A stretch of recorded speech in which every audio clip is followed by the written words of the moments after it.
Very good morning to all of you. Welcome to yet another Zoom call organized by Jungle Bells.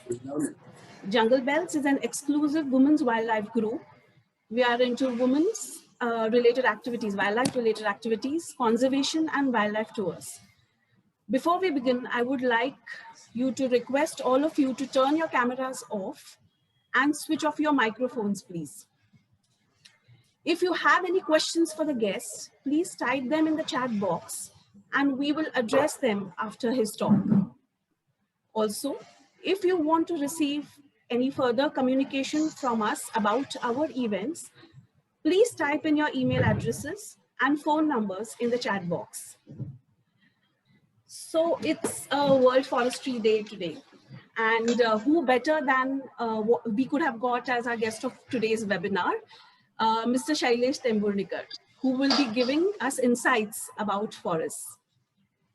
Now, a little bit about our guests of today, Mr. Shailesh Temburnekar. He is a civil engineer from Government College of Engineering, Aurangabad. He started his career as an assistant engineer in the irrigation department. Post doing his IFS, he has held various positions in his illustrious career.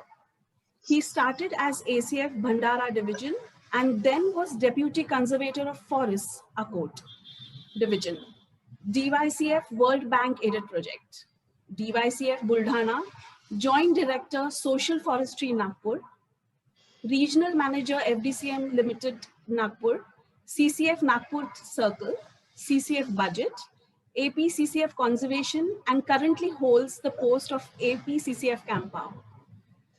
He has received a gold medal for forest protection in Buldhana Division 2006.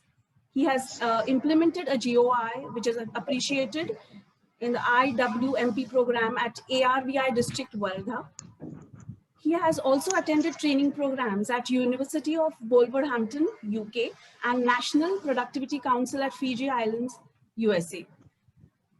Just by his profile, you can see, we are so privileged to have him on our platform today. Thank you so much, sir. Before I hand it over to you, I would, our good friend and mentor, Mr. Sanjay, would like to say a few words on this behalf. Hey, hi. Hi, Shailesh.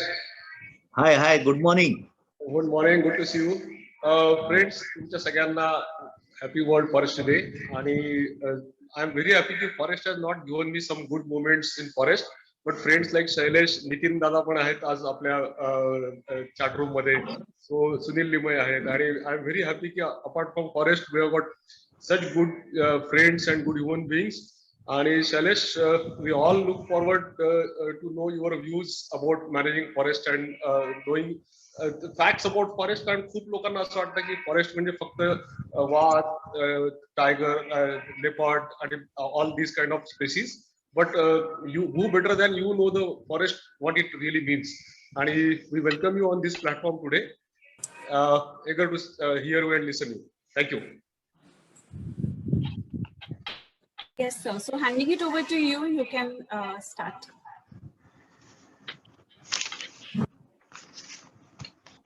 Yeah, am I visible and audible also? Yes, sir, you are audible. Yes. What about the video input? Yes, sir.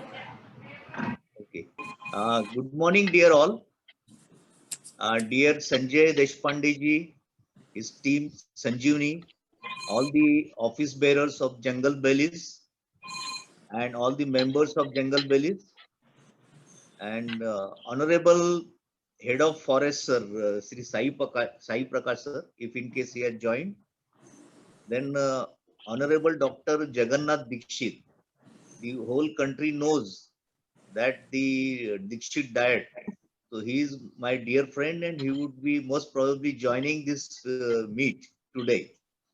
And all the dignitaries, all my colleagues, all my fellow officers, ladies and gentlemen, it is really a great pleasure and privilege to share Sanjeevani platform today on this auspicious day of International Day of Forest 2021. I extend my greetings on this auspicious day of International Day of Forest to all the participants of this meeting. So, friends, today it is International Day of Forest. Earlier,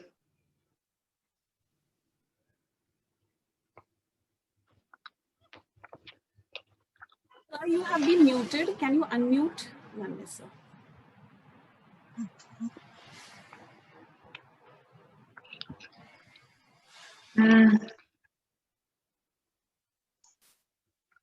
Can't hear him. Yes, sir. Now you're not. yeah, today it is International Day of Forest, and earlier it was known as the World Forestry Day.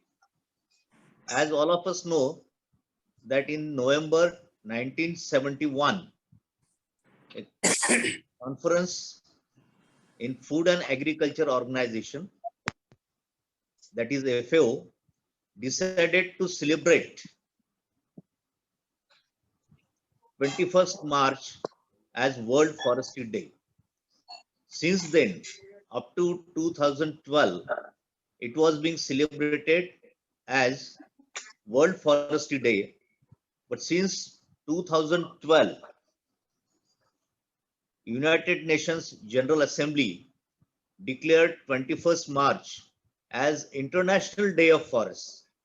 So since 2012, we are celebrating it as International Day of Forests, as the United Nations General Assembly has declared that 21st of March be celebrated as International Day of Forests. So once again, I extend my greetings and best wishes for on this auspicious occasion of International Day of Forests. Now it is not World Forestry Day. Now it is International Day of Forests. So there are certain key messages to be given on this auspicious day of IDF, that is International Day of Forest. That is, healthy forest means healthy people. We all know that 25% of the medicine comes from the forest area only, especially Ayurvedic, Unani medicines, and even in allopathy, plant extracts are being used as medicine. Then forest food provides healthy diets. We all know that hunter's diet is the best diet. So I would not like to go into the details, but the forest food provides healthy diets. Restoring forest will improve environments. We all know that almost 8% of the plant species are getting extinct day by day, and 5% of the animal species are getting extinct. So this restoring forest is of prime importance, and the theme for this year for International Day of Forest is forest restoration, a path to recovery and well-being. This is the theme of International Day of Forest 2021. So restoring of forests will definitely improve our environments. Sustainable forestry operations can create 86 millions of green jobs, and it is possible to restore degraded lands. We all know that 100 million of hectares of forest land sequesters 250 million tons of carbon dioxide and has got potential to create 10 million of jobs. Now every tree counts, especially in urban settings, and engaging and empowering people to sustainable use of forests, that is the participatory mode of forest management. It is the key step towards the positive change. We can recover our planetary health and economic crisis. So let us restore the planet this decade. So these are the messages from on this occasion of International Day of Forest. So friends, let us swear. What I feel is that I appeal to all the participants to say few words after I say it is a pledge which we are taking to conserve forests and wildlife. So friends, just say as I reiterate, this is an oath. I solemnly swear on oath that I resolve and pledge to conserve, protect environment and forests and wildlife so as to minimize adverse impacts on climate change.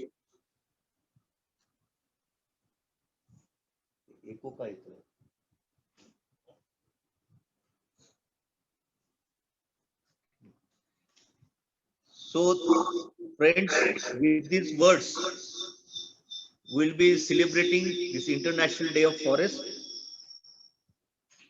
and we resolve and pledge to conserve, protect environment, forest and wildlife so as to minimize adverse impacts on climate change.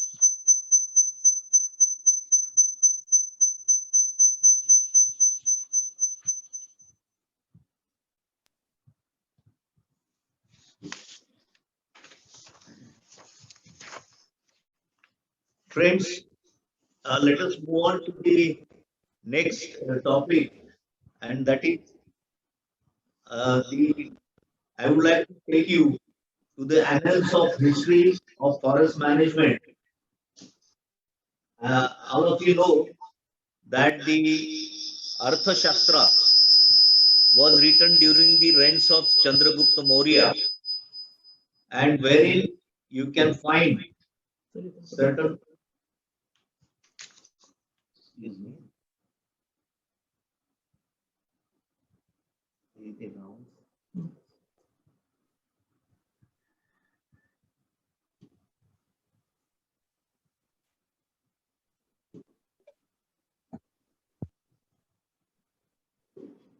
There are certain technical problems. Am I audible and visible now? Yes, sir. You are audible and visible. Yeah. So, the friends, now I would like to take you through the annals of history of forest management. And we all know that there are certain mentions in the Arthashastra written during the reigns of Chandragupta Maurya, wherein the natural resource or forest management, especially forest, pasture, regarding wildlife trade, there are certain mentions. Further, during the Shivaji Maharaj reigns, Shivaji Maharaj has issued a Ajna Patra, wherein he appealed for conservation of trees, especially teak trees, which can be used for building ships and all. But as we all know that the East India Company first entered into our country during the 17th and 18th century, and slowly they took over the administration of our country. So during the period of East India Company, in 1830, first the Crown Land Ordinance was promulgated. And as per this ordinance, the forest, wastelands, and common lands were vested with the Queen of England. That is the first time the ownership of forests was transferred from princely states to the Queen of England or the East India Company who was ruling then. Then you can say before 1864, when Sir Dietrich Brandis, he was called in India for management of forest. Captain Watson, he was a police officer in Madras Presidency, and he was appointed as conservator under the East India Company, and he worked as conservator in Madras Presidency from 1806 to 1823. Then in Madras Presidency itself, then Collector Connolly. So it is very heartening to note that in those days, people or the officers from various other professions, like say collectors, honorable judges and medical doctors, they participated in forest management. So from 1806 up to 1823, he acted as conservator of forests in Madras Presidency, and Collector Connolly established teak plantations at Nilambur in the year 1842, say up to 1844. And many people do visit these teak plantations in Kerala, known as Nilambur teak plantations. So far as our state is concerned, Dr. Alexander Gibson, he was appointed as the first conservator of Bombay Presidency. And we all know that Dr. Alexander Gibson was a medical doctor by profession. He was not a forester, but he evinced great interest in conservation of forest. And the people near Pune, they can visit Junnar division, wherein they can find the interpretation center as being hosted by Junnar division, which can give a lot of information of Honorable Dr. Alexander Gibson. Then we know that the Lord Dalhousie was the Governor General. In the year 1855, he issued a memorandum for management of forest.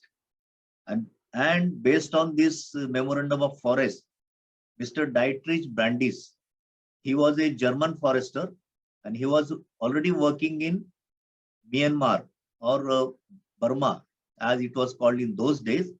He was called here by the then government of India for managing forests in our country.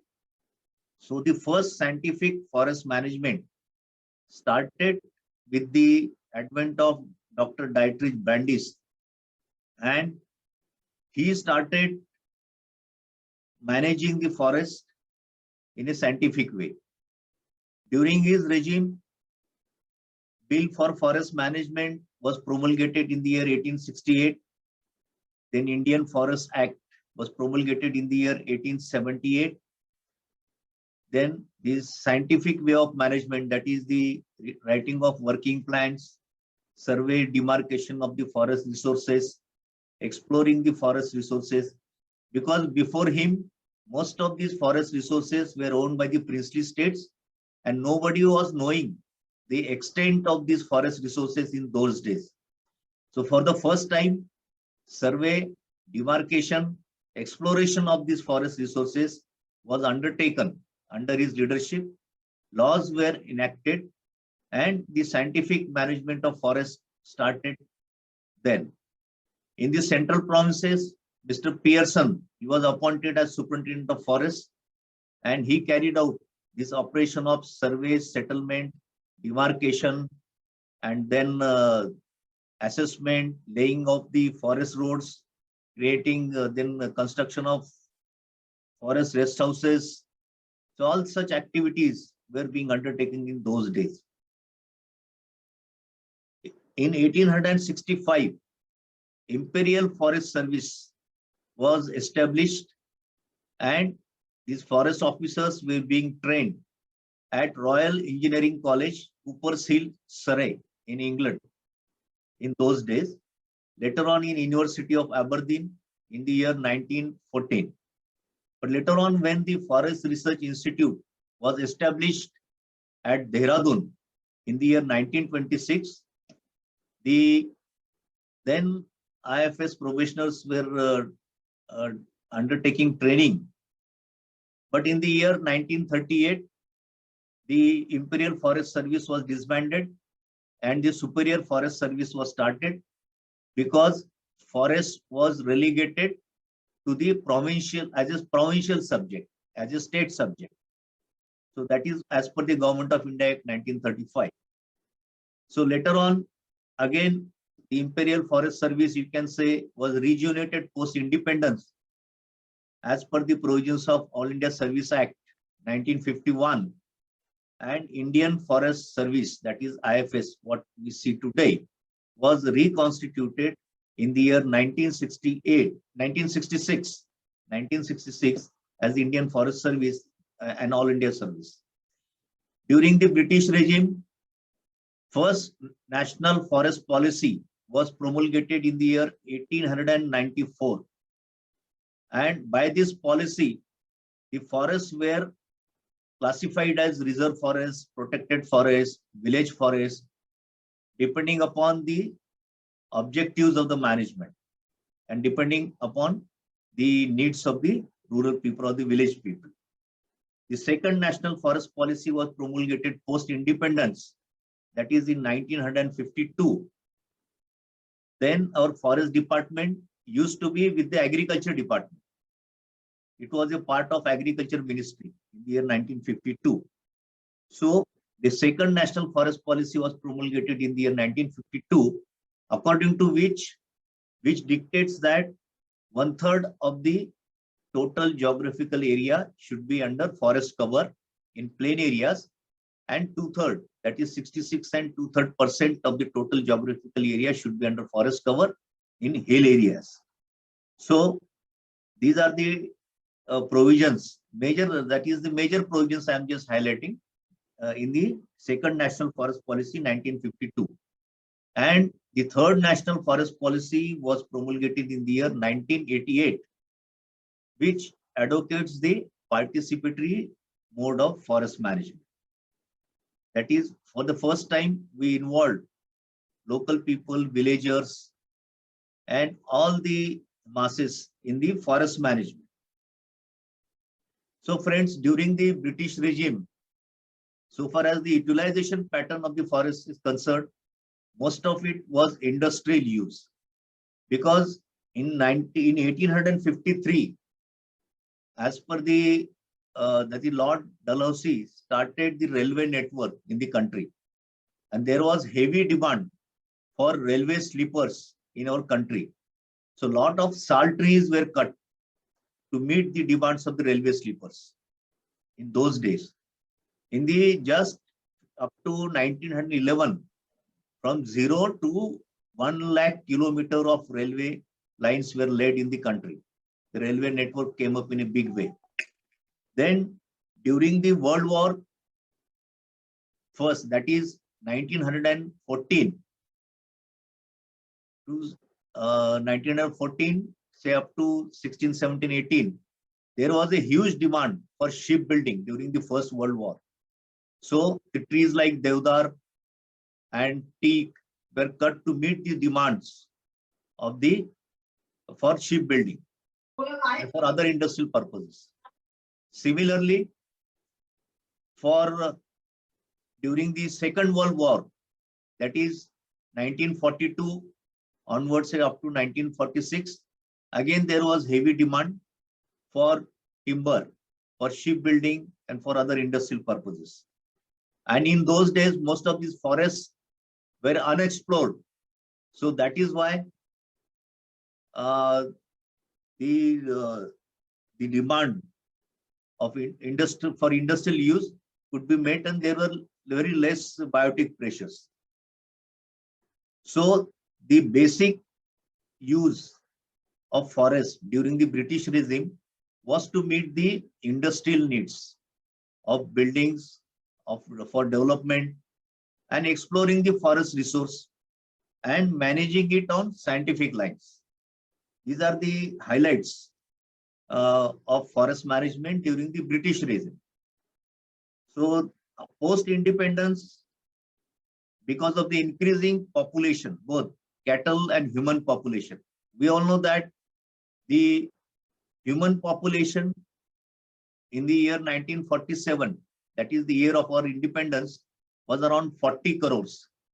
So later on, the human population started increasing in geometric progression. Similarly, cattle population also increased. There was a lot of pressure on the forest to meet the livelihood demands of the people. And hence, there was a lot of biotic pressures.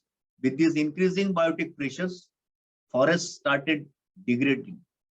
And in order to restore back in order to protect and conserve these forests, Government of India has to take certain measures. So I think in the year 1972, United Nations Environment Program hosted a summit at Stockholm, and our Honorable Prime Minister then, Mrs. Indira Gandhi, attended that conference, and later on she took keen interest in the management of forests. In the year 1972, Wildlife Protection Act was enacted to conserve and protect the wildlife resources. Later on, I think in the year 1973, Project Tiger was started for the conservation of tigers in the country. In the year 1980, Forest Conservation Act was promulgated for the conservation of the forest land, its resources. Later on, from the 1980s up to 1990, Air Pollution Control Act, Garbage Disposal Act, Water Pollution Control Act, Environment Protection Act, in the year 1986, so on and so forth. So many acts were promulgated for the conservation of environment and forests and to preserve these natural resources. So Government of India started playing keen role, active role in the preservation of forests and environment. And accordingly, all these acts, all these measures were being undertaken, and lot of financial as well as the manpower inputs were improved for the management of environment and forest resources in the country. So if you see the second phase of forest management, that is the post-independence, after the British era, it was main focus was to meet the livelihood demands of the people. That was number one. And to conserve the forest, to minimize the biotic pressures. And as per the policy dictum of the 1988, since the forests were degrading at a faster rate, only the government machinery was not proving to be enough to conserve these forest resources. So as per the dictum of the forest policy 1988, for the first time, the involvement of the people, that is participatory mode of forest management was undertaken, and the joint forest management was started from the year 1990 onwards in the country. So the second phase was addressing the livelihood issues, livelihood demands of the people and conservation of the natural resources. Then the third phase started. We all know that in the Rio de Janeiro, Earth Summit was hosted in the year 1992, and wherein for the first time the topics like climate change were discussed and measures for reducing the adverse impacts of climate change were discussed during this summit. And during this summit, 3 different conventions were started. The first one, we all know that United Nations Framework Convention on Climate Change. The second convention was United Nations Convention to Combat Desertification. And the third convention was United Nations Convention on Biodiversity Conservation. So these 3 different conventions were started in the year 1992, and all the member countries, say approximately 193 countries, they keep on hosting the Conference of Parties, what you call COP, biennially somewhere in the world. We all know that the Paris Conference, which was held in the year 2015, our Honorable Prime Minister and the Environment Minister also attended, and we had done certain commitment in the Paris COP that at least we'll create the forest resource in our country so as to absorb 2.5 to 3 billion tons of carbon dioxide. So that is the what you call commitment given in that COP. Similarly, recently I had an opportunity to attend a conference of parties under UNCCD, which was held in New Delhi last year. So, friends, during the year 2008 up to 2012, carbon trading started. We all know that the carbon CERs were being traded internationally. So, I just wanted to impress upon that from 1992 onwards, especially post 2000, it is a carbon forestry. So I just wanted to impress upon that what was the objective of forest management during British regime, then post British regime, that is during our independence up to 1992. But from 1992 onwards, now conservation of forest resource is a now carries a lot of international importance, and we are preserving, protecting, and conserving forests for creating carbon sinks in the world. So that is the purpose now. Now it is a carbon forestry. So from in the post 2000, if anybody asks as to why we are preserving, protecting forests, it is for creating carbon sinks and mitigating the adverse impacts on the climate change. So that is the basic purpose. So how the objectives of this forest management shifted from during the British regime, then post-independence, and now after 2000. So this is just, I wanted to impress upon all the participants, and through this bird's eye view of the annals of history of forest management, I just wanted to share, I think, why the forests are being managed in the 21st century, what are their objectives, and how they carry the international importance in today's context. So that is what I just wanted to impress upon. That is why I just wanted to share these thoughts on the history of management of forests. So I think with the permission of host now, I would like to move to the next topic. Yes, sir. Or do you want to take a question answer just now, or later on when I finish it So off? we can take it later on at the end. So those who have can type it out and we can ask them. Okay, to say. sure then. Now I would like to move on to the forest land management. So it is very important aspect. So I would like to share a PowerPoint presentation on it. And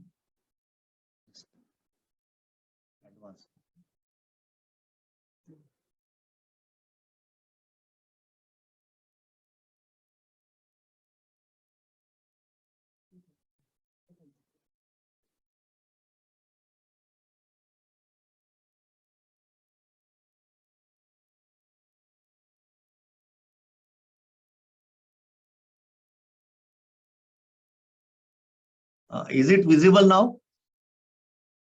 Yes, sir, it's visible. Okay.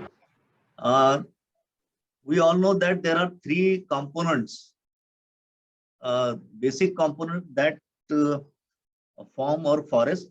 First, there has to be a land. Landmass has to be there. Then on that landmass, the trees or the biomass comes up. That is the second step. And then the third step is then the wildlife comes into that, right? So the flora, fauna, so they need certain substratum to reside on, and that substratum is provided by the land. So that is why land is of utmost importance. So I would like to share certain insights regarding the land management, which I learned from the land record department, and which is very relevant for managing the forest lands also. So how the land records are being managed, and this knowledge of maintenance of land records would be beneficial for all individuals who are having their landed property, and what documents are required for showing their ownership and for their management, that I would like to share. So friends, that during the before British, that is during the Mughal period, or even before that, king used to collect tax from the zamindars. So king or the princess of the princely state, they used to own the whole of the lands, whether it is forest or any landmass. And part of that land parcel, they used to assign it to certain zamindars or inamdars or watandars, what we used to call in our state also, or sardars. And they used to collect tax from the people, and then part of it they used to deposit in the king's or queen's treasury. So the total landmass was divided and handed over to various zamindars who used to collect tax from the people, and then he used to deposit in the king's treasury. All these zamindars, they used to own these lands, and they had laborers who used to toil on those lands. So the ownership was wholly and solely with the zamindars, and the people used to toil on it. So that was the mechanism being adopted during the Mughal period. Now we all know that there are a lot of forts being built, especially in our state, in whole of our country. So why these forts were located at a higher location? Because the sardars or the kings or queens who used to reside in the fort, they could see the large territory of the land which surrounds these such forts. So that they can have control over it. So it was a seat of power and the prowess, which indicated the ownership of the territory. Similarly, all the chieftains, all the sardars and all these inamdar, they also used to have gadi and or such forts under their jurisdiction, from which place they used to govern. And we all know that there were a lot of battles fought only for this piece of territory. The king or queen who used to own more number of forts used to have larger tract of land under his control. So he used to have larger area under his kingdom. So that is why a lot of battles were fought to have land, more quantity of land under their governance. So land is of such utmost importance that for land, battles were fought. So you can see the forest map or country in forest map in Maharashtra state also, wherein most of these forests are located on the boundaries of the state. That is on the eastern boundary. You can see the forests are mostly located in Chandrapur, Gadchiroli, Gondia district, on northern portion, Melghat, and then in the western, that is Sahyadri Hill ranges. So as already I have mentioned that in the Arthashastra, a village officer known as Gopa was appointed, who used to have register for the village fields, and then he used to transfer this tax and taxation, all that. During the regime of Sher Shah Suri, the land was being measured and the schedule of crop rates was fixed. Further, it was refined during the regime of Akbar with the assistance of Raja Todarmal. Then Akbar's settlement of this land was carried out in the year 1822, something like that. Survey was carried out. Now, during the British regime also, zamindari system continued to some extent. So the British also, they used to assign these lands to various zamindars or various chieftains, and then they used to collect taxes from these zamindars, and zamindars used to get a lot of power, and the zamindars could decide which crop the peasant has to cultivate and how much tax is to be paid. Now the result of this system was that all these peasants or the laborers who used to toil on these lands, they were not having any ownership or any attachment with these lands. So the contribution from their side was not wholehearted contribution. It was a sort of a master-slave arrangement. So the British regime observed that, and slowly they started the Rayatwari system. Rayat means this peasant people. So under the Rayatwari system, the piece of land was given to the peasant, and he was given as he was working as a tenant only. So land was given to them for cultivation, and slowly ownership rights were also given under Kul Qaida or something like that, right? So for the since the tax initially the tax was being collected from the zamindars, now directly government designed a system during the British period to collect tax directly from the peasant or the villagers or the concerned person who is cultivating the land, and hence a official arrangement for collection of tax, that is a revenue collector and record keeper, was started. So the system what we are having today, known as collectors, we have got district collectors. So it is as good as a zamindari or watandari system which has been given to a particular collector for collecting the tax or the revenue on behalf of the government.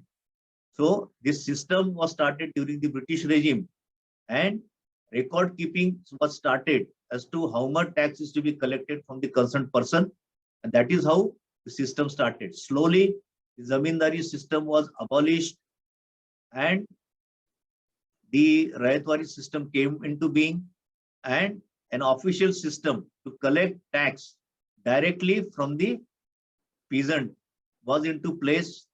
Then the collectors were appointed in each district or parganas for collection of the tax.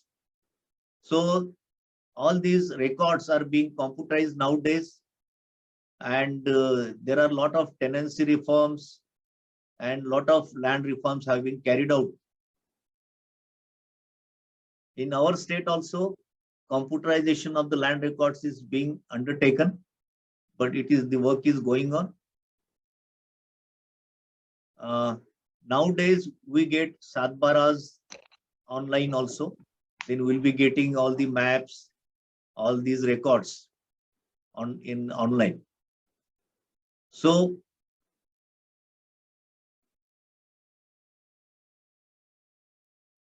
now in the forest department, we have got certain lands which are unsurveyed, which are to the tune of 10,700 square kilometers, which does not have any survey number, gut numbers, or any designation as given by the land record department. These lands need to be surveyed. So we have written to the director and settlement commissioner at Pune. So they would be undertaking survey of these lands with the help of drone. So pilot scale studies are going on as to how to carry out this survey with the help of drones. So these are the documents which I would like to share with you, which are required for maintaining the land records. Now, this is the city survey map, a typical city survey map, which is given by the city survey department. Now, why do we want to have the city survey map? Because the forest department is having lot of lands in the urban area, in municipal corporation area, in Nagar Palika areas also. And in order to prove their ownership, besides the notifications and all other records, these maps are also required, and proper entry into the property card is also required. So this is the typical city survey map of a place in Nagpur. So whosoever owns a property in the urban area, he should have records maintained in the city survey department. Now city survey department maintains a register wherein all the records of the owners are entered into, and the area and the city survey numbers is also entered. So it is known as Chaukashi Panji in their terminology.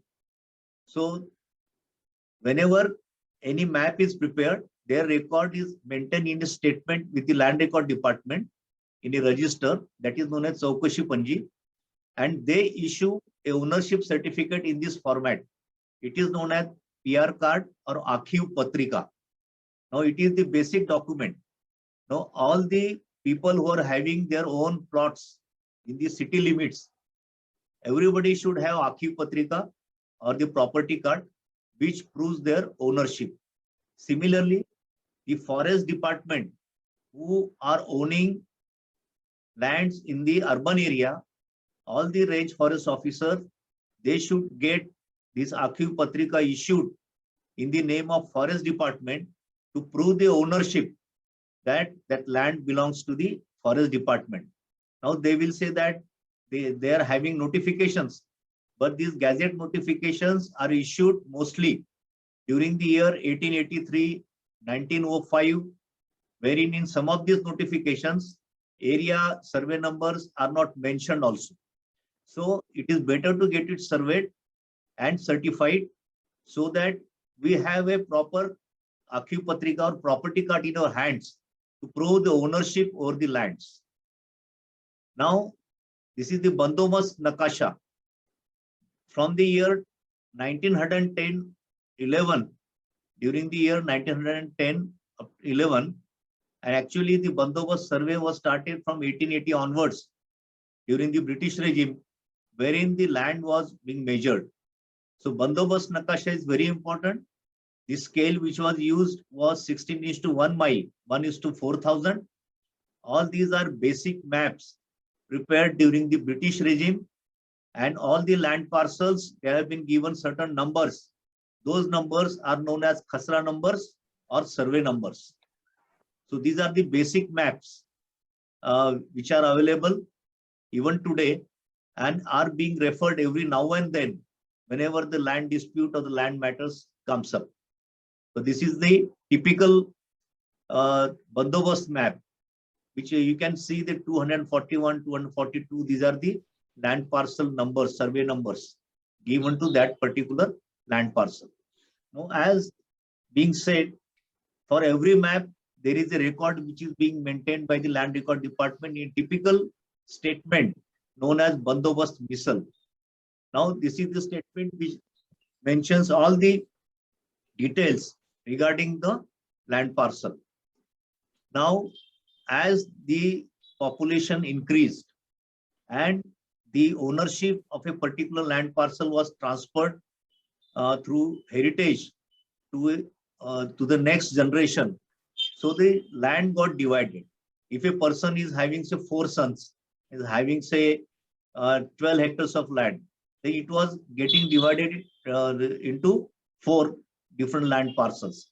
That is, each of these sons would get 3 hectares of land. So similarly, lot of land parcels were divided into small parcels, and these land parcels were so small that it was uneconomical to cultivate also. So that is why the government started consolidation of these land parcels. That is Ekatrikaran, what we call, from 1947 onwards. And these smaller land parcels were integrated together into bigger ones. And that is known as Ekatrikaran Nakasha or consolidation, where you can see that 241, 242, these survey numbers were integrated together and separate number reading 381 was given. So this was known as gut numbers. So the same land parcel, when it was integrated together, a new number was given, that is known as gut number. Again, the data was being maintained in this format. And later on, what happened? The whole area was again resurveyed. Now this resurveyed exercise has not been taken throughout the state. Only in part of the state it is being undertaken. So again, the third new number was given to the same land parcel, that is 309. That is known as Bhumapan Krama. Now there is a clear-cut correlation since the land parcels are same. So the relationship between gut number, survey number, and Bhumapan Kramank, what we call, is indicated in the renumbering parcha, which many of our range officers don't have, because of which there is misinterpretation that the same landmass is being given different numbers. So on the ground level, one could get misled, especially in Malki cases or in the ownership cases, and so forth. So you will find there are a lot of encroachments also because of this misinterpretation. So this is the most important document known as renumbering parcha, which everybody should have. Then in the Western Maharashtra, the Tipan book was being maintained. Tipan book means that is the survey without scale. That is known as Katsa Tipan.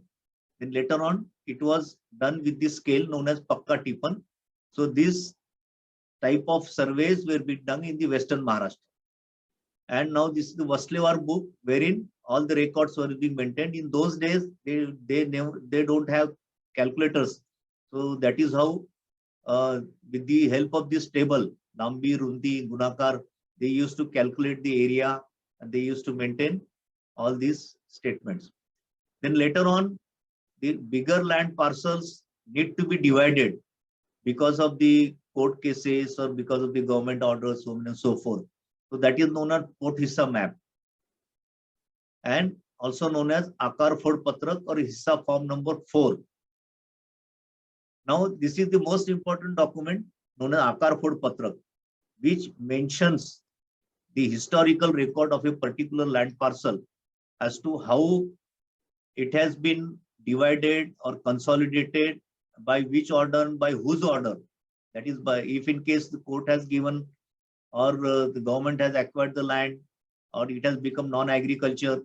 So all such records are being maintained in such Hissa form number 11 known as Akar Phod Patrak. So these are the certain typical maps. So these are the village maps, wherein you can see this is the green area known as forest area. So the forest area is also indicated in the village maps, especially in Western Maharashtra or even in Marathwada area. But such village maps are not found in Vidarbha region, especially Gadchiroli, Chandrapur, all these circles. So these are the records which are being maintained by the Talati, that is known as Gaon Namuna 1, wherein they mention the various ownership and their details. Then this is Gaon Namuna 1, known as One Zaminichi Nondwai. The Talati Patwari maintains the record of the forest area in this statement, right? And this is the form number 1, which is being maintained by the forest department, the range forest officers, as well as the divisional forest officers, which indicates which gives us the detail. So ultimately, without going into detail, if any forest officer or anybody says that a particular land parcel belongs to the forest department, then he should have these 11 different documents to prove his ownership. First is the copy of notification, basic notification which has been issued during the British regime. That is the first case. Then second, the Satbara extract, showing the survey number, gut number, then renumbering parcha, then mutation in the name of forest department, topo sheet, forest survey of India map, then village map as surveyed by land record department, demarcation map with boundary pillars, that is forest management map, digital map, some divisions they are having now, village form number 1A, village form number 1, and working plan entries. So these many documents are required, need to be updated so that the whole ownership and the whole land record can be reconciled, right? So this is the what you call in short how the land records are maintained and why there is relevance of maintaining the land records in this way. Now I would like to share a story as to how this knowledge of this land record maintenance can be applied. So I think in the 90s or 80s, a Saira's building was there in Thane, Wagade Estate. And because of some problems, it collapsed. And I think almost 100 people died. And later on, the government handed over that land parcel for development to the survivors. And one land parcel in the village Kolshet was given to the rest of the people for building. Now, that land parcel was in the vicinity of the forest areas in village Kolshet in Thane area. And now, since the collector has already assigned a plot to the survivors, the matter was referred to the revenue department. Revenue department referred that matter to the forest department for seeking their comment. Later on, the case was sent to the CCF territorial Thane, and as usual, for almost say 10 to 12 years, nothing was coming up.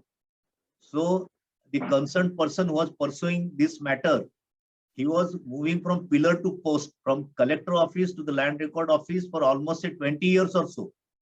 So he could not lay hands on the right records, and he could not regularize, and we could not offer comments also. So he came to my chamber and he cried profusely in my chamber. He said that for sir, last 20 years, I am moving from pillar to post, but I could not get that plot cleared. So ultimately, I dug out the gazette notifications which were issued during the British regime and found that that land parcel was declared as protected forest in the year something like 1886. And then it was deprotected also. Part of that land was declared under section 4. Then part of that land was sectioned as reserve forest under section 19 in those days. And in the first notification, no area was mentioned. In the second notification, the gut number or survey number 275 part was mentioned. So I sent my land record officer from my office to Thane. He dug out all the relevant records from the Akarphod Patrak, which I showed you, wherein the entries were made that part of that land was disforested and was being maintained as a grazing land, and the collector has offered land out of those grazing lands only. So I procured the maps which were published in the year 1932. I gathered all these records and recommended to the government that that plot can be assigned to those survivors because there is no ownership of the forest lands over that particular piece of land. So we can help people, and this knowledge is very much applicable for maintaining your own land cases if in case they are under litigation, or this is for that purpose I just wanted to share with you. Now I think I would like to move with the next presentation, that is regarding Campa. I think if the time permits, then we will go ahead. Yes, we can for some time more. We would love to hear about Campa as well. Thanks.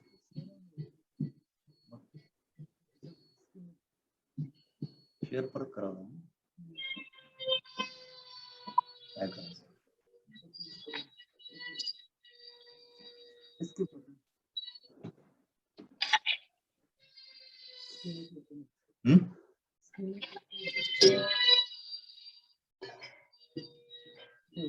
Stop share करावं लागेल ना.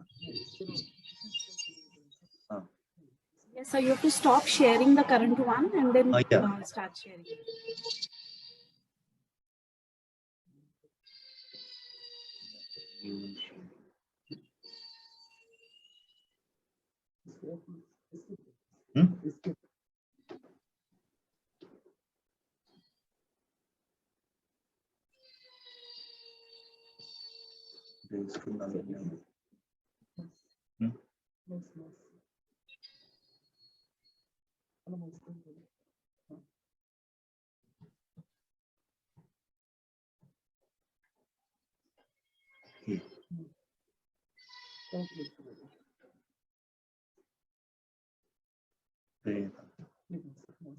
PowerPoint बंद करावं लागेल.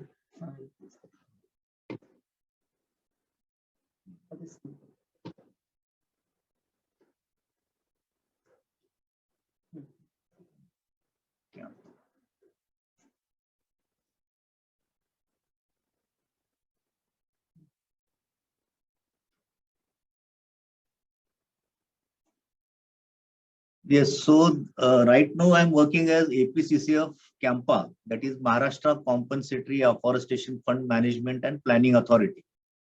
So all of you might be knowing about the Forest Conservation Act 1980, uh, which facilitates the diversion of forest land for non-forest purposes and which facilitates the dereservation of reserve forest land. These are the two basic clauses of the Forest Conservation Act. So as per the clause for diversion of forest land for non-forest purposes. So we all know that lot of developmental activities are being undertaken in our country, and lot of forest lands are being diverted for developmental purposes. That is for construction of dams, construction of roads, construction of industries, laying of electrical, what you call these power lines, the establishment of power plants, then for mining purposes. So these are all developmental activities for which lot of forest lands are being diverted for non-forest purposes. So clearly there is loss of forest land when the land is diverted for the non-forest use. So we are losing the forest land permanently because the forest which is standing over those lands shall be cut and the developmental project shall come up over that piece of land. Now, since the forest would be cut, we'll be losing the ecosystem services which are being provided by that portion of the forest. And further, since it is going to be a permanent loss, the Act visualizes that, envisages that the loss of forest should be compensated by land and tree by tree. So that is the principle. So based on this principle, we have to create equivalent land on the equivalent area. For example, 10 hectares of land is being diverted for developmental purposes. Then we have to seek compensatory land. Compensatory means we have to compensate the loss of forest. That is why the word compensation is there. So that compensatory land we take over, that is equivalent to 10 hectares of land. Then we undertake plantations or afforestation activity over that piece of land, and that is what is known as compensatory afforestation, so that the equivalent forests are created over those pieces of land. And since there will be loss of ecosystem services which that piece of forest provides us, we charge the concerned project proponent or project authority around say 7 to 8 lakhs rupees per hectare, so as to compensate for the loss of ecosystem services also. So we get amount, rather the fund, from the project proponents for carrying out afforestation activity on compensatory land, plus for the loss which has been incurred because of the loss of ecosystem services. So the total fund is kept in a particular head that is known as compensatory afforestation fund. So Honorable Supreme Court intervened in the year 2001 and directed that a separate fund for compensatory afforestation be maintained. Accordingly, as per the directions of Supreme Court, Government of India, the Ministry of Environment and Forest, they constituted the Compensatory Afforestation Fund Management and Planning Authority in the year 2004. And earlier it was known as ad hoc CAMPA, and now it is full-fledged CAMPA, we can call. So the state CAMPA was established in the year 2009, and we received amount. So the basic theory is that we have to regenerate the forest which we have lost on the compensated lands, and we have to create forests to such an extent so that the loss of ecosystem services can also be recovered. So that is why the amount is being given by the project proponent and kept in under particular head in Government of India. Government of India has established a mechanism known as Compensatory Afforestation Fund Management and Planning Authority, which works in every state in the country.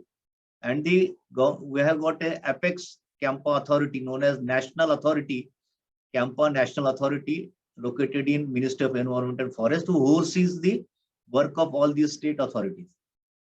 Now, up till now, in the state of Maharashtra, 62,000 hectares approximately of forest land has been diverted for the non-forest purpose. That is from 1980 onwards, say up till now, approximately 62,000 hectares of land. Now, these 62,000, actually what I am speaking and what exactly is being shown the slides, it is actually I am just what you say, giving you bird's eye view. You need not go out in all these details because it is very elaborate presentation. So the total amount which was collected by Government of India during this period turned out to be 3,844 crores, and it was handed over to the state government in the year 2019. Right. This is the mechanism: national authority, state authority. Then we distribute to different user agencies. So actually, I would like to skip all these technical details. And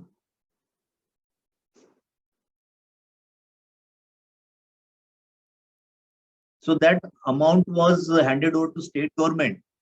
And every year we prepare an annual plan of operations, that is APO, wherein the activities which are permitted by the Government of India are like assisted natural regeneration, silvicultural operation, plantations, habitat improvement programs, village relocation, establishment of animal rescue centers, supply of wood, saving cooking gases and all the such things, carrying out SMC work, carrying out pasture development works, which we are taking this year in a big way.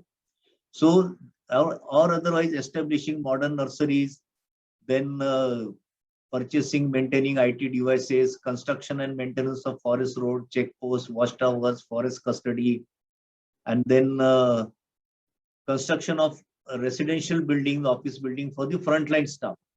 So these are the basic activities which we carry out by using these funds. So this every year, normally 10 to 15% of the total amount, which is at the credit of the state government, we can expend it on all such activities. But this APO needs approval of the executive committee, which is at the PCC half level, the steering committee headed by chief secretary, and then a director general forest who heads the national authority. So we need the approval of all these three committees, and then we can go ahead for carrying out these works. So actually, this is a additional budget or the fund at the disposal of the forest department for carrying out the infrastructure developmental activities and for creating the forest which we have lost because of the developmental purposes. So recently the CAF rules are into place now, 2018, according to which we have to carry out these activities. So these are the approximate figures.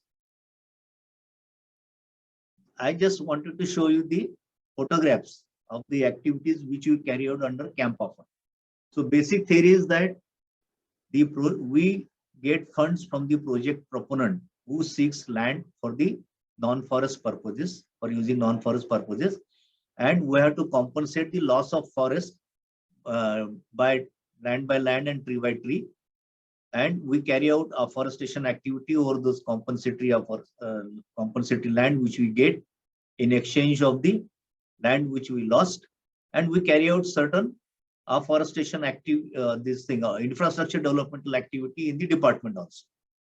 So these are the activities which you can see now, afforestation activities which have been carried out under the aegis of these Campa funds. You can see these trees are coming up.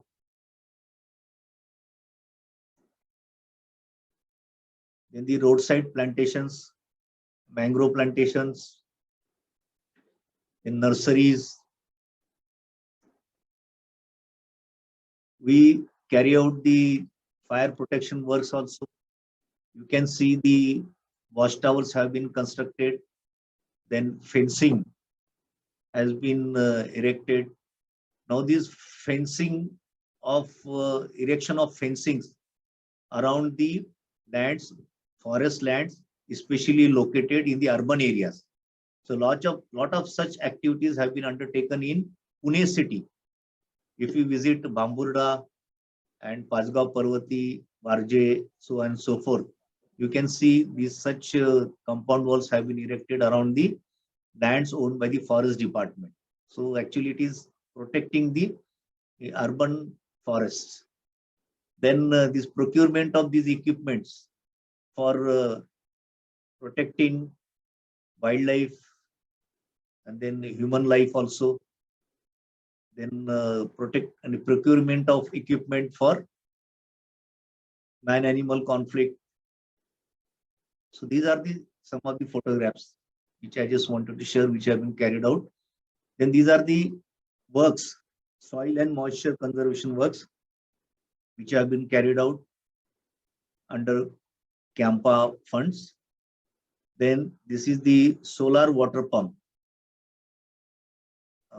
which helps us for taking water to the water holes, and which is very important during these summer days to satiate the drinking water needs of the wild animals. The meadow development at Tadoba. So such meadow developmental activities are being undertaken. This year, we are spending almost 50 crores of rupees over pasture developmental activities, and they are underway. So these meadow developmental activities or pasture developmental activities are very utmost importance. There are the forest tanks, and this is the CNB structure which have been constructed. These are the SMC works, where you can see the impounding of water. Then there are a lot of activities for the beneficiaries living in the vicinity of forests, especially in rural areas. So these are the activities. There's a distribution of cooking gas, water filters, solar lamps, then generation of livelihood activities like agarbatti making to the tribes, construction of drinking water supply and toilets. So all such activities were also undertaken under the wildlife management, man-animal conflict mitigation, and all such measures were undertaken under Campa funds also. So such rescue vans were procured. These camera traps were also procured under Campa. So we do offer such funds. Actually, in the last 10 years, almost 50% of the fund were being utilized for wildlife management, inclusive of village relocation. Right. So these are the some of the villages which have been relocated with the help of Campa funds. Almost 356 crores of rupees have been spent over a period of last 10 years under this relocation. And it is a very important and very good activity for improving the density in the core areas. Since the villages are relocated, there is less of biotic pressure inside the core areas, and very beautiful meadows and grasslands have developed in that particular area, because of which the herbivorous have been attracted, and the animal density in that particular has improved. So these are some of the photographs of village relocation. These new villages which have come up and the developmental activities for these villages which are being undertaken. Then there are certain awareness creation activities also which were undertaken under Campa funds. Then these are the buildings, that is the RFO quarter, then range office, then foresters quarter, forest guard quarter, which were constructed with the help of Campa funds.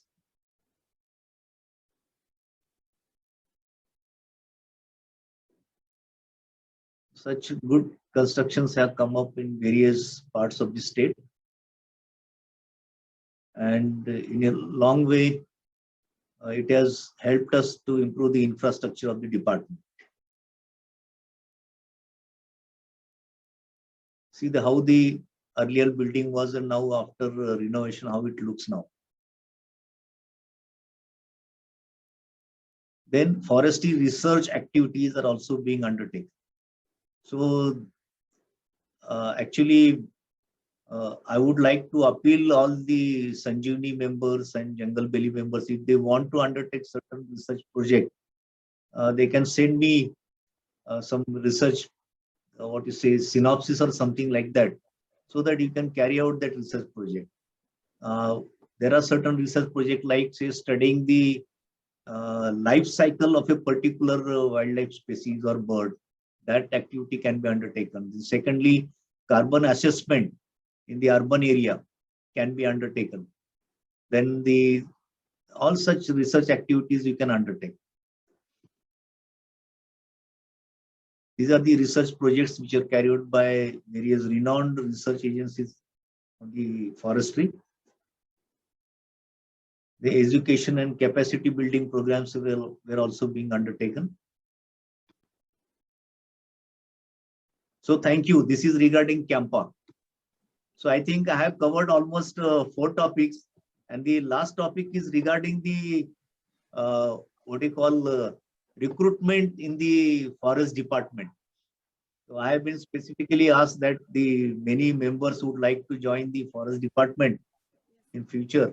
So a little bit of guidance is required regarding the recruitment process and the recruitment in the forest department. So briefly, I would like to give you a bird's eye view into the recruitment process. If you see the organization of the forest department in every state, we have got 4 different wings, you would say. That is the first is the forest department territorial wing, second is the wildlife wing, and the third is the social forestry. The 4th one is the Forest Development Corporation of Maharashtra. So these are the 4 different wings. So the FDCM recruits in an independent way, but more or so the recruitment rules are same, which they follow. So if you see the organizational structures, the basic unit of management in the forest is the beat. It means 15 square kilometer of the area is assigned to a beat guard for its protection, conservation, and management purposes. Approximately 15 square kilometer, it comes to 1,500 hectares of land. So the person or the officer in charge of that area is known as beat guard. That is the basic unit. Then 2 or 3 beats taken together form a round, and the person in charge of round is known as round officer or a forester, and he is in charge of, say, 3 to 4 beats taken together. It means the area is around 1,500 into, say, 4, say 6,000 hectares of land he would be commanding approximately. Then 3 or 4 rounds taken together form a range, and the approximate area of a range which a ranger commands is to the tune of 25,000 hectares of land. Then a range forest officer is normally located at the Tahsil place or Taluka place, and then 4 or 5 or 6 or 7, it varies from place to place, rangers taken together forms a division, and divisional forest officer or a deputy conservator of forest is in charge of that division. Divisions are located normally at the district level. Then 4 or 5, these divisions taken together, the area of a division is approximately, say, 800 to 1,000 square kilometer or so. Then 3 or 4 divisions taken together forms a circle. So we have got 11 territorial circles. and you can say almost 3 wildlife circles in the state of Maharashtra. And then above that, there is a head office wherein all the subject specialists like additional principal chief conservator of forest, PCCF principal chief conservator of forest, and the whole forestry team is headed by head of forest force, known as PCCF, head of forest force. So this is the general organizational structure of the forest department, especially territorial wing. And the recruitment at each of these levels, recruitment right from forest guard, there are certain recruitment rules given. The recruitment at the forest guard level is conducted at the circle level, and the appointing officer or the recruitment officer is the deputy conservator of forest. He is the appointing authority. And the education qualification required for becoming guard is higher secondary education in the state of Maharashtra, no? HSC. He should have passed the HSC, and then he should have good physical fitness. Minimum height he should have is 163 centimeters, and the chest, there is a criteria that he should have minimum say 79 centimeters with expansion of 5 centimeters, should be 84. For ladies, that is say women can also be recruited. Nowadays there are a lot many women who are working as forest guards, and they are doing splendid job. So they too have got certain physical standards prescribed in the recruitment rules. And generally a written test is conducted. After a written test, interview was being conducted, but nowadays I think I'm not sure whether it is being conducted or not.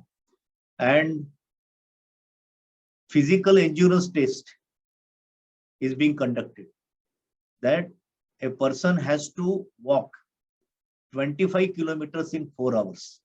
That is the physical endurance test, which is mandatory for becoming a forest guard as well as for all other forest officers. And a woman has to walk 16 kilometers, 16 kilometers in 4 hours. So this physical endurance test they have to complete for becoming forest guard. And regarding forester also, most of these foresters, they are being recruited through, there is a combination. Some of these forest guards are promoted as foresters around officers, and there is a direct recruitment at the forester level also. Again, the physical standards are more or less same, and the physical endurance test is required. And at the range forest officer level, the recruitment is being done by the Maharashtra Public Service Commission. The person has to be a graduate with science subjects, or he can be MA mathematics, that is with mathematics subjects. And nowadays many engineers are also joining. So the civil engineers, mechanical, electronics, computer engineers, they can also compete for the exam. And generally the exam is being conducted by Maharashtra Public Service Commission.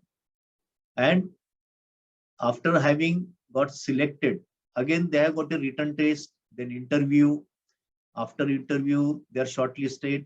They have to undergo physical endurance test of walking 25 kilometers and 16 kilometers in 4 hours.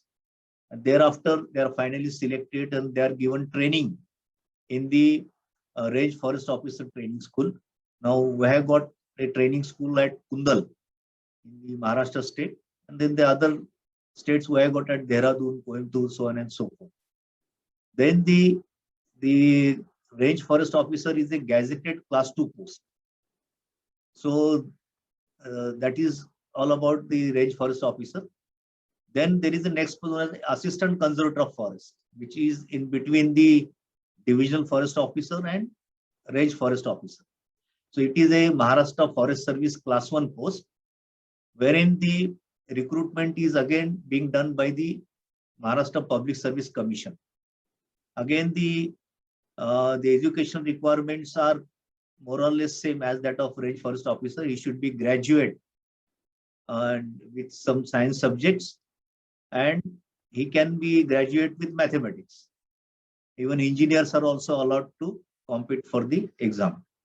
So again, after written exam and interviews, they too have to undergo physical endurance test of walking of 25 kilometers and 16 kilometers in 4 hours.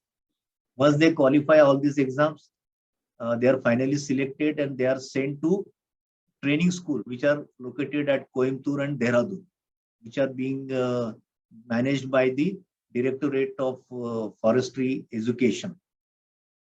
And then there is the next level known as Indian Forest Service, recruitment to the Indian Forest Service, which is being undertaken by the Union Public Service Commission. And you have to compete for a common preliminary exam of civil services. First, you have to get a good score. Then you can apply for a Indian Forest Service exam. You get qualified for the Indian Forest Service exam. Then the subjects as dictated by UPSC, that you have to be science graduate, engineering graduate. And again, you have to undergo the written test. After, if you qualify the written test, then you are called for the interview. After interview, again, even for the IFS officer, you have to undergo physical endurance test of walking 25 kilometers and 16 kilometers in 4 hours. Once you are selected, then you have to undergo training at Indira Gandhi National Forest Academy, Dehradun.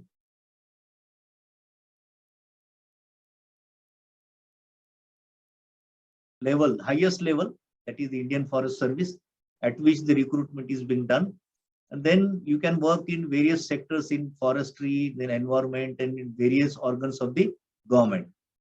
So that is all is the regarding recruitment. In short, that is those who are interested in the recruitment aspect, right?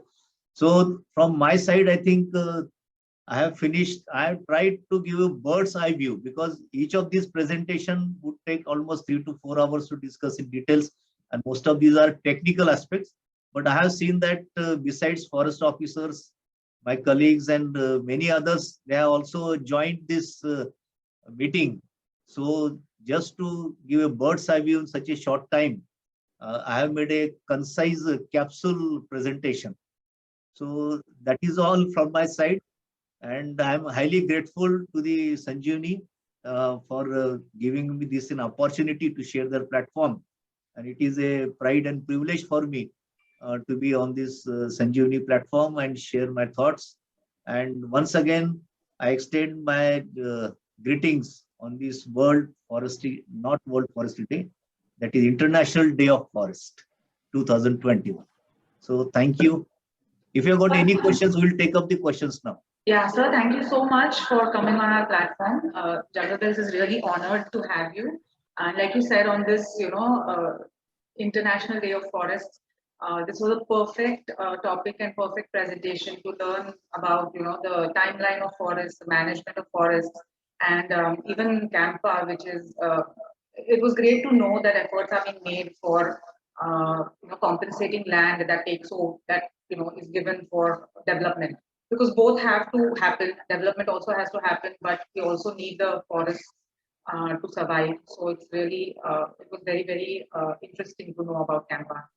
And also thank you very much for talking about all the different ways that one can join the forest department, because people who have confusion, many think that you have to have a IFS to enter the forest department, but it's nice to know that you can enter at other levels as well.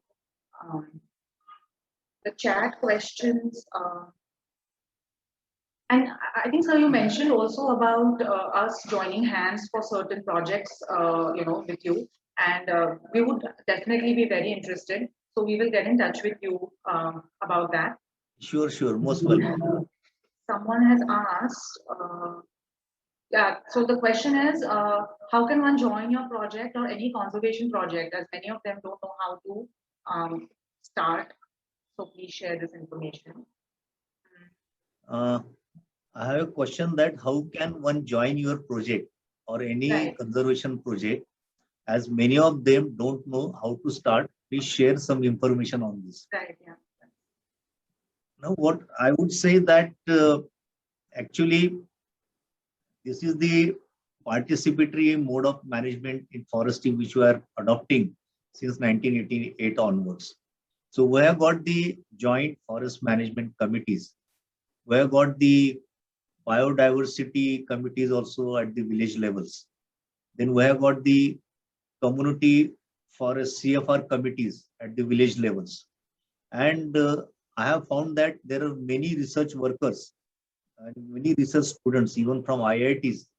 They used to visit the Mendalekha village and so on and so forth for learning about the forestry management at the grassroots level, at the ground level.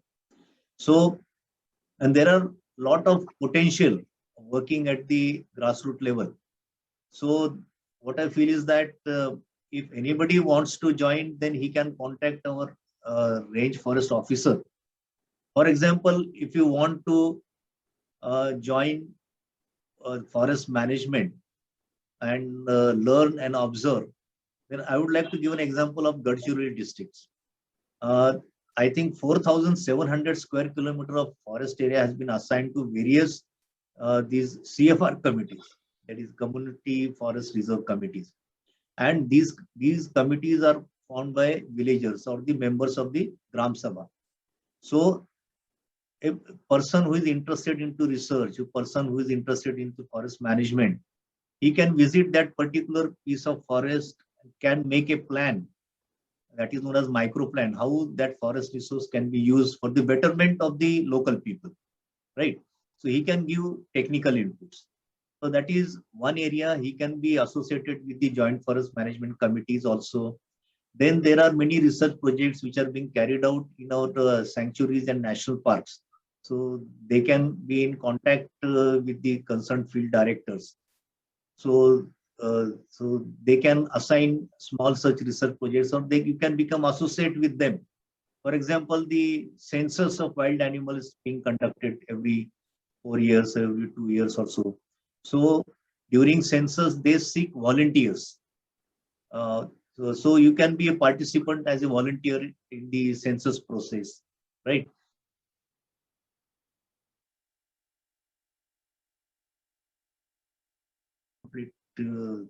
Cases when they arises, or you can assist us in fire protection, as is being done in the United States of America, that the United States Forest Service seeks the help of volunteers for extinguishing forest fires. They have got a lot of volunteers. Similarly, if you want to volunteer and get associated with the forest department activities, then you can do a lot. Recently, we are carrying out pasture developmental activities, and we are entering into an agreement with a NGO for assisting us in sensitizing people regarding the pasture development. Right. So there are so many other activities which a person can get associated with the conservation activity. So they can approach us. That is on one hand. Then there are many openings in the universities also. That is in the environment department. Then with the pollution control boards also. There are a lot many opportunities to work in the environment field as well as in the forestry field. So most welcome. And so one common question asked by 2-3 people is what measures are taken by the forest department for grassland development? I think grasslands are getting a lot of importance now. People are. Yeah, it's a very good question. I had already shared some of the photographs of the meadow development inside the sanctuaries and national parks. Right. So they have done excellent and splendid job. And especially after the relocation of villages, the whole of that area has turned into a very good grassland or meadow. And they have undertaken a lot of good grassland and meadow developmental activities. And you would appreciate that wherever there are such grasslands and open spaces and meadows, then you will find that if you visit the forest, the herbivores especially, they reside in such areas, and even the tiger would like to move in the open spaces. It moves by a road and he needs some open spaces to move, isn't it? So even from the point of view of habitat improvement, these meadows and grassland development is very important. And this year we have undertaken a specialized program under pasture development program under Campa. The fund size is around 50 crores, and the fodder developmental activities are being carried out in different parts of the state in the fodder working circle, wherein the grass plantation shall be undertaken, and the forest, these fodder resources shall be developed, and will be assisting the local villagers to carry out that grass for dairy developmental activities or for cattle raising or so, at cut and carry method, or we will adopt the rotational grazing methodology also in some cases. So actually, we are into that now, and in a big way, we plan to develop these grasslands, meadow development inside the sanctuaries, as well as outside, that is in the territorial forest, for the subsistence of the local villages. So that is what is our plan now. So we are going in a big way in this aspect also.